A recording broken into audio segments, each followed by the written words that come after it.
So our last and final intelligence theory is from Robert Sternberg, and this is the triarchic theory.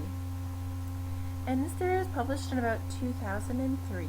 I'll just give a brief history of Sternberg from his kindergarten years to Yale. So this is a story you've heard multiple times from about other people. So basically, he was a student who had a very low IQ. He performed very poorly on these IQ tests in elementary school, and his teachers even conveyed their low expectations and didn't believe he'd amount to much. But everything changed for him, and his 4th grade teacher, Mrs. Alexa, saw that he had potential and challenged him to do better.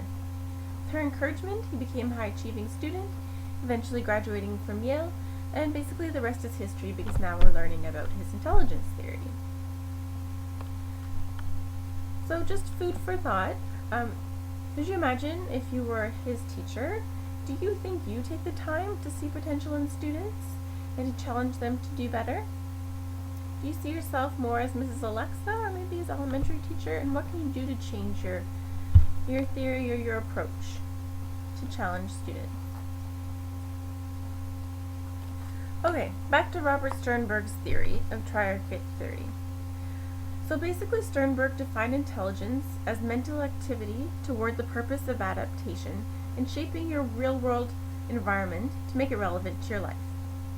So he agreed with Gardner that intelligence is broader than one single general ability. He suggested that Gardner's intelligences, though, are better viewed as talents. And so they're not exactly talents, they're something else, but it's not just one.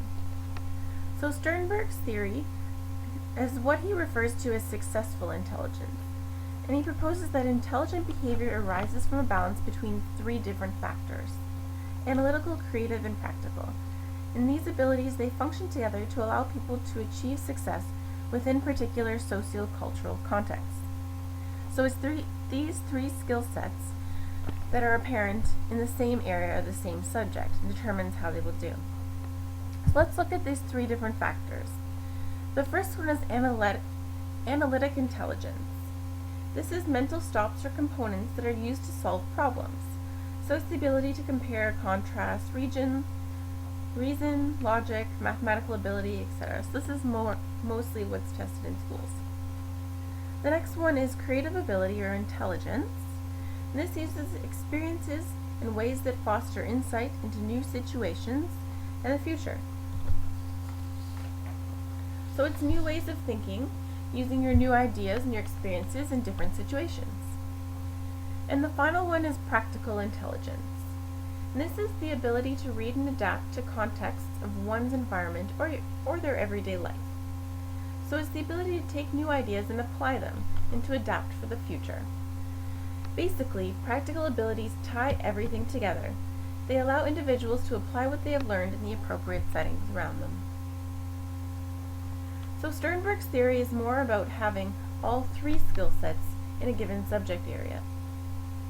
So to be successful in life, Sternberg suggests that the individual must make the best use of his or her analytical, creative, and practical strengths, while at the same time having to compensate for weaknesses in any of these areas.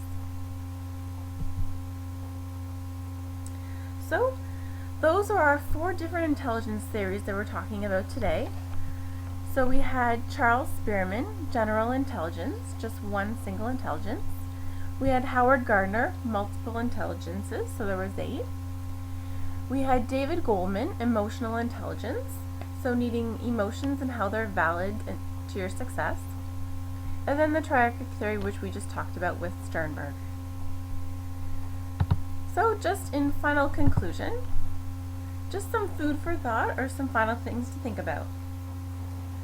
So overall, I've said that intelligence is a hugely debated issue in psychology. It's an ongoing debate, as you saw, since the 1900s till now.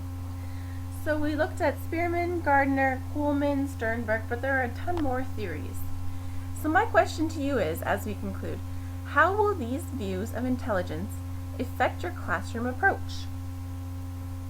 Do you think you'll take one theory and try to apply that, or do you think you'll take multiple different aspects of different theories for your classroom approach? So these are just some things to ponder. We're going to talk more about classroom approaches and how these can be used in your own classroom, but that's later on in our presentation. So that concludes my portion of it. Enjoy the rest of the presentation. Thanks so much. Bye now.